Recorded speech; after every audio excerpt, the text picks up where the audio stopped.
and welcome to the Rangers News YouTube channel. My name's Cameron Willis. I'm joined by Jordan Carlisle and James Black. In this video, we're going to be discussing the form of none other than James Tavernier, who has been absolutely sensational this season for Rangers.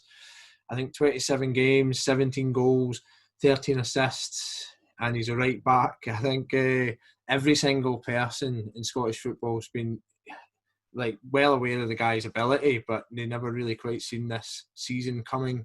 I think that since he's kind of exploded onto the scene, and that free kick that he put in against Dundee United at the weekend, he's got his stock internationally has somewhat risen.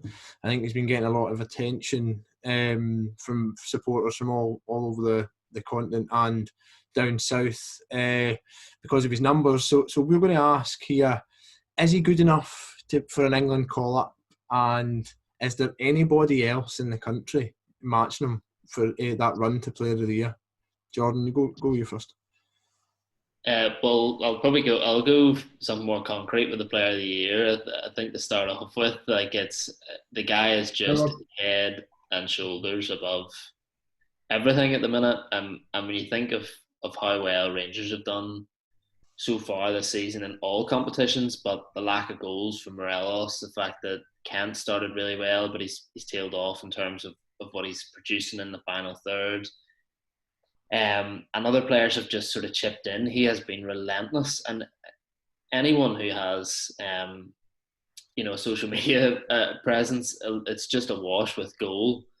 Tavernier, then people praising him left, right and centre, whether that's people from Premier League clubs now being like, surely this guy deserves a go, and you still get the caveat of like, I know it's the Scottish League, but this guy's got this many goals. If you're scoring that many goals in any league, it's unbelievable. And the fact that and there's a lack of awareness of some of the quality of the football up here, and some of the challenges he would face to try and get those goals. Yes, a good portion of them have been from penalties, but he's also appearing in the box and being more clinical than Morelos has been. And just his delivery as well, it does just sum it up like that. The goal on Sunday was absolutely mental. I think Ali McCoy was obviously all over it in commentary being like, that's too far out. And I thought if someone was going to shoot from that range, it'd be Barisic. And you just think as well, it's got to be the keeper's fault if it goes in from there, and it's not Ronaldo-esque, go up, hit the valve with the laces. But it wasn't. The guy couldn't have done nothing about it. Right in the top corner, and he's been absolutely brilliant. And I think on the England thing, it is a problem because you just cannot replicate yet. So he's been producing in Europe. I think there was a couple of times in the Standard Liège and the Benfica games, he was a little bit off in terms of positioning and awareness of some high quality wingers around him, and Rangers conceded a number of goals across those games. Other than that, though, he's not made any real defensive errors this year, which he has done in the past. But yeah, it's difficult to replicate the fact that, Trent Alexander-Arnold's coming up against real quality attackers every week, and same with your Kyle Walkers and that sort of thing. But there's certainly a lot of people in recent years who have won England caps for doing a lot less. Barely playing minutes for their respective clubs, being very young, just doing it purely on talent and hype, getting games and playing 45 minutes in friendlies when they haven't really achieved much. This guy is playing 3 games every 7 days, just in blocks and blocks and blocks. He's captain of the team. They've kept 20 odd clean sheets, and he's still the top goal scorer and the top assist maker in Scotland. So it's tough to say what level and how you can compare those other guys, but I certainly can't say a reason why he shouldn't be making a squad.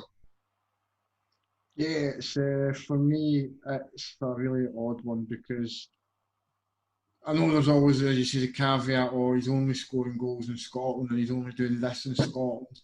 But I think for me, it kind of diminishes a lot of what he's doing in Europe. And when you look at how English players, especially in the Europa League, for example, you look at how some English players are performing in the Europa League, and they're still not getting the same kind of numbers Tav's getting. And it's not as if we're playing in groups full of diddies.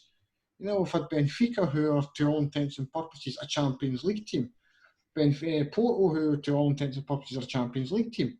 And he's performing against them. Yeah, he's making mistakes, but that happens. Fullbacks do that now. Fullbacks are far less defence orientated than they are 10, 15, 20 years ago. So you do see far more mistakes from him. In terms of the Player of the Year stuff, he's walking it. He's romped it already. And there's nobody coming close to him at all. As a right back, he scored 17 goals, man. Like, I love it when you see you hear like the pundits and they're like, I know he's arguably out in front, like the begrudging kind of Celtic voice. He's like, oh, he's arguably in the running. He's like, there's nobody else anywhere near him. I mean, if he keeps it up, then he's a shoe in for that, certainly. I think did you guys watch the Joe Rebo press conference? Yes, I saw stuff. He was talking about Tavernier's free kick, and I mean the guy was just like, he was like, oh, it was amazing. It was this, you know what I mean, and I think that was a wee insight into the respect that Tavernier's got inside that team. I mean, if you were playing the football team, your right back was scoring that, and he was keeping clean sheets, and he was popping up in the 6-yard box and stuff. I mean, the guy is on fire this season, and I mean, I think as well it gives a wee kind of insight into what Rangers means to him, because he's now our longest serving player. He's been here for longer than any other player in that team.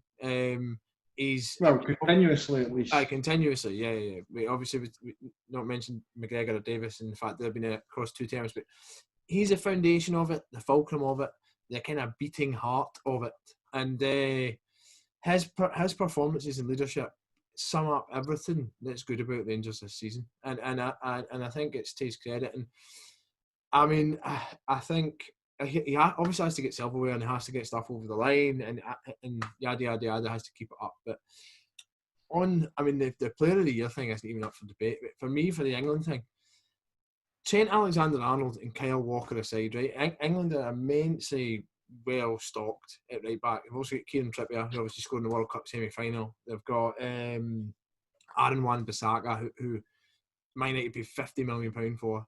They've got Reece James at Chelsea. But on current form, I think that James Tavernier, personally, and by the way, I actually think if he keeps this up, he will get a call-up. Okay, I just can't see how he can. But I think that he deserves a third spot. And what are your kind of views on that? Do you think that at the minute he's England's third right back? Well, I mean, see in terms of the list of names that you gave there, so like Aaron Wan-Bissaka, Reece James, Walker, whoever else, of those 5, I mean, surely that you look at it from the perspective of what's best for the overall team, not who's the reputation and whatever else. Can you really argue that of those 5, 3 of them are outperforming Tav week in, week out? Because I can't. I genuinely can't make the argument that any 3 of those 5 are consistently playing at a better level than Tavernier is just now.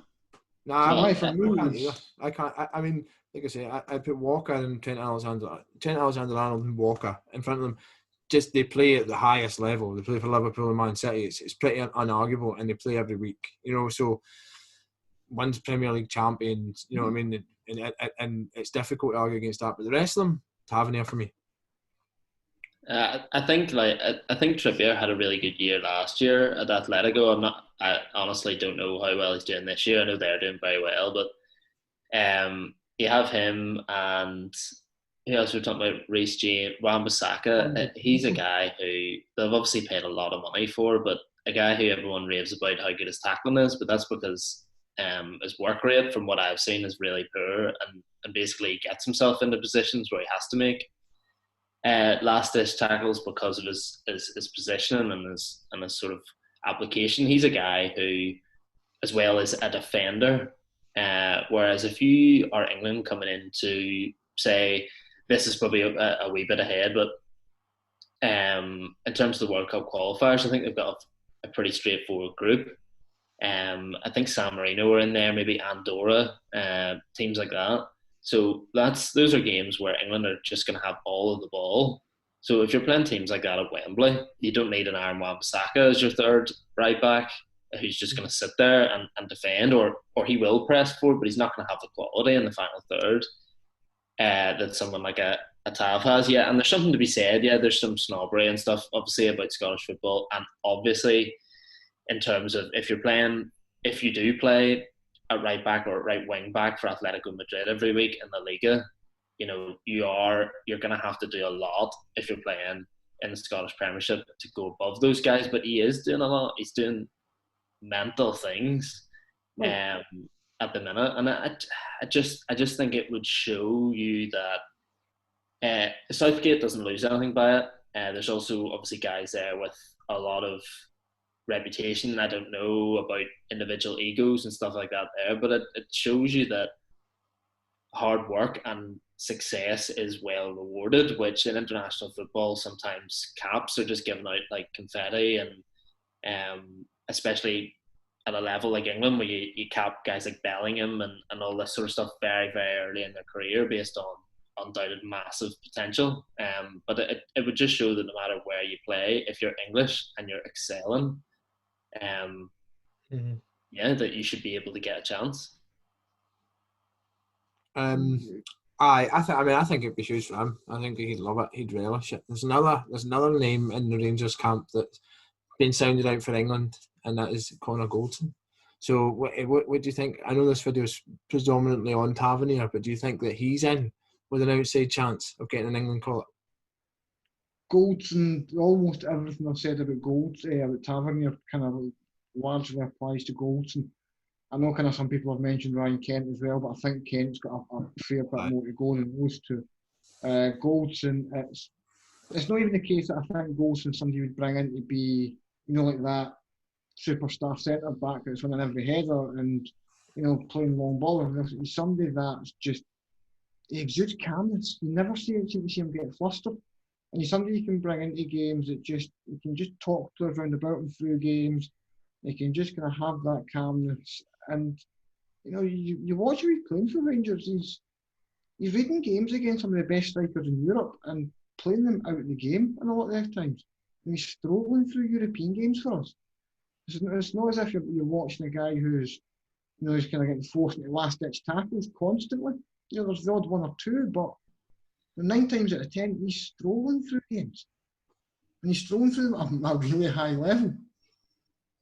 I agree that the Goldson's obviously doing brilliantly at the minute, and again his durability and the fact that he just, as Jared sort of has alluded to, just sort of refuses to be rotated or taken off in any given game. And yeah, he's been absolutely brilliant. I would say though that I think when we're trying to be like realistic about these Rangers players' prospects in terms of with England, what it's unlikely is that they're gonna come in and be like, here's your first call up and here you are starting in the team.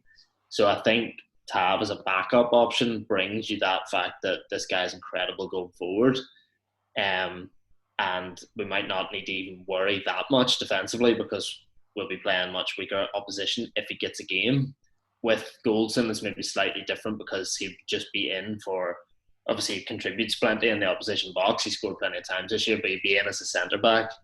And in a group in the World Cup qualifier, say, where I think they're playing Poland and you've got your Robert Lewandowski's kicking about, that's where they're going to be backing Premier League players to try and take him on. And I think Goldson was shocked by and the real top quality striker that Rangers played against so far this year, Darwin Núñez, for 20 minutes off the bench. At Benfica, or a little bit longer than that, like Goldson was taken aback by how sharp he was, how fast he was. He said that afterwards, and there is maybe a different level there that he hasn't had to deal with.